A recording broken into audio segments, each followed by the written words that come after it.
Welcome to Module 4, Constraining Norms. In this video, we will talk about norms around mental health. Suppose you are trying to use counseling service at your university. When you are looking up the information on the internet and making an appointment, you start to wonder, what would my friends think of me if they know that I'm seeing a counselor? You have dinner with your parents, with whom you never discussed mental health issues. Again, you wonder how your family would react if they learned that you're seeing a counselor. After dinner, you return to your computer and you close the internet browser without making the counseling appointment. If you have been in a similar situation, or may feel similarly when your situation arises, then you're not alone. Research has repeatedly shown that the norms and stigmas are powerful factors that prevent university students from seeking mental health support. For example, one study distinguished public stigma, or what we think society and people in general would think of mental health issues, from personal stigmas, or what we ourselves think of mental health issues. Personal stigma was related to less support seeking. Another study found that the perceived embarrassment and denial as the two top barriers to student mental health support seeking. This is why many university students prefer to deal with the mental health challenges alone. So what is stigma? Stigma is disapproval and discrimination of an individual or a group of people based on their personal and social characteristics.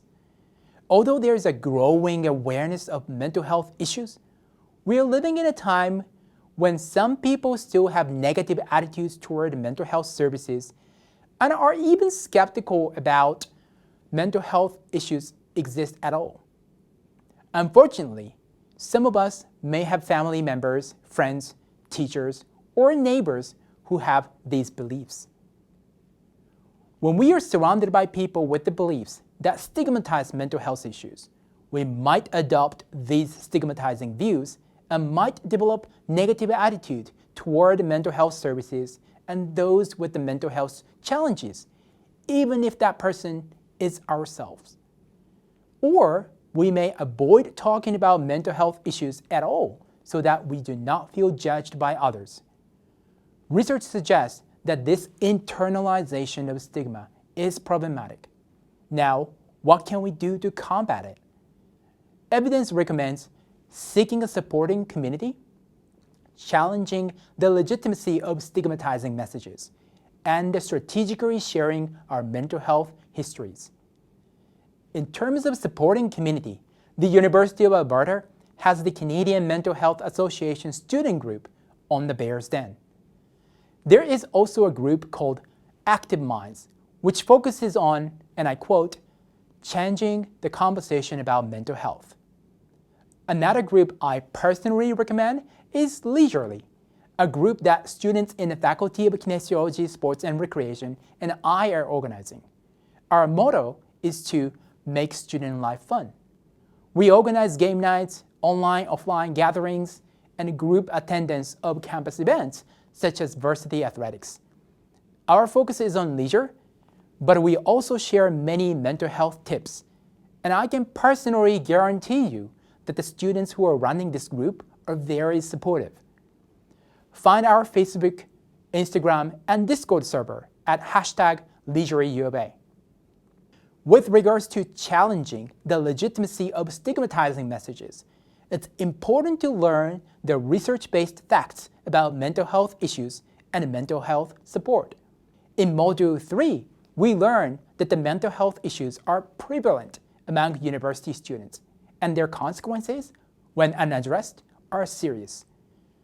To recap, 88% of students felt overwhelming anxiety at least once a year, while 52% felt too depressed to function at one point in a year.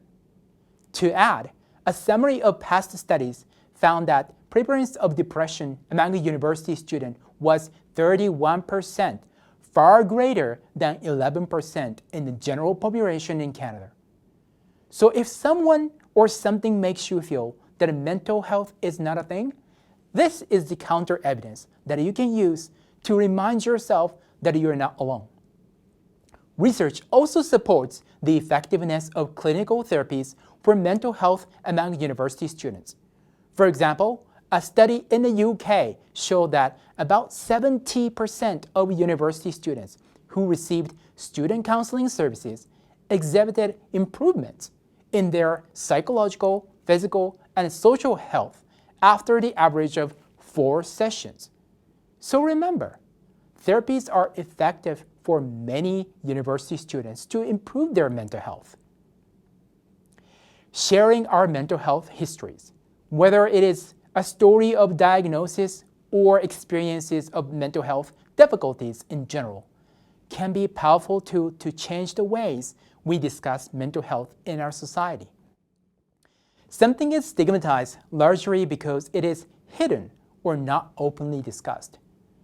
Thus, coming out with our experiences can relieve us from the pressure of hiding, help us better connect with those with similar experiences, and challenge public stigma as more people come out. That being said, sharing mental health experiences could lead to people to experience more discriminations. Therefore, Carrigan and Weisel identified 4 steps of sharing and encouraged us to choose the strategy that fits our life circumstances best. Step 1 is secrecy, which is about not sharing our mental health history. Step 2 is selective disclosure, which is to share our history only with certain people, especially those who show understanding and favorable attitudes toward mental health issues. For instance, we may ask our classmate if he watched the latest episode of a popular TV show that addressed depression. If the classmate said, "Oh, I was tired of mental health advocacy type of stuff," we may decide that sharing our experiences with him is not the best idea. In contrast, if he said, "Yeah, that episode really got me think about mental health issues on our campus," then he might be a good person to share for you and other students with the mental health challenges. Step 3 is indiscriminate disclosure, which means not caring about who knows our mental health history. Step 4, broadcasting, is to use our own experiences to advocate for greater awareness of mental health issues. Know that not everyone reaches step 4 or 3, and that is totally fine. Educating others enhances our confidence in tackling personal stigma, but we could experience some discriminations. Lastly, we have to remind ourselves that we cannot make individuals, including ourselves, do all the work to challenge public stigmas around mental health. Challenging mental health stigmas in effective and sustainable ways requires system-level changes in the universities and beyond. Stigmas against mental health issues and support seeking exist unevenly across social groups. For example, research shows that the personal stigma related to mental health are more common within the following student groups: male, younger, Asian, international, religious, or coming from poor family. We will discuss the dynamics related to mental health, leisure, and social diversity in the video 3 of this module. Also, stigmas are more persistent among students who do not have a family member or friend with a mental health diagnosis, or those who have not received any counseling in the past. Do you belong to any of these social groups? If so, it would be vital for you to reflect on your own thinking patterns around mental health. If you find internalized stigma, we encourage you to try the strategy we discuss in this video.